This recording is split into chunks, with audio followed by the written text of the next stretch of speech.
1966, Santa Monica coupe Piatigorsky. Bent Larsen est assis devant l'échiquier, sachant que chaque point compte face à l'élite mondiale.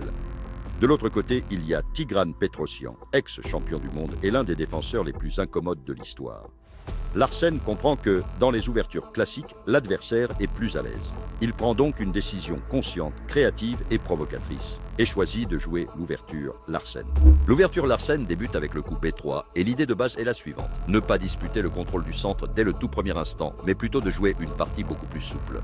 Les Blancs développent le fou en B2, exerçant une pression sur le centre à distance et reportant les décisions importantes à plus tard. C'est une ouverture conçue pour sortir de la théorie, amener l'adversaire dans des positions moins connues et jouer plus par idée que par mémoire. Elle ne cherche pas un avantage rapide, mais plutôt une partie confortable avec des plans clairs et de nombreuses options. Ça marche mieux si l'on sait manœuvrer avec calme et comprendre la position plutôt que de mémoriser des variantes. Contrairement aux ouvertures les plus étudiées, la Larsen laisse une grande marge pour improviser.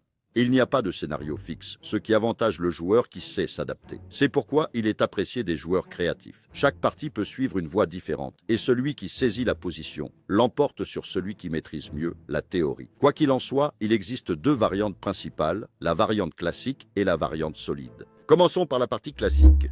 Les Blancs évitent le centre direct et préparent leur fou.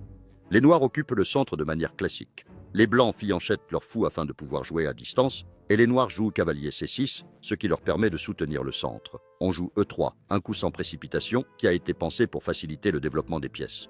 Le Noir continue de développer ses pièces avec naturel. Les Blancs renforcent le centre et se préparent à roquer. Et le fou noir sort sans compromettre la structure. Fou E2. Le plan est clair. Préparez le roc. Les Noirs roquent et les Blancs terminent leur développement avec le roc. La variante classique est tranquille car elle ne cherche pas d'avantage rapide. D'abord, on développe les pièces et on roque. Le centre est mis sous pression de loin, surtout avec le fou en B2, qui est la pièce maîtresse de tout le plan.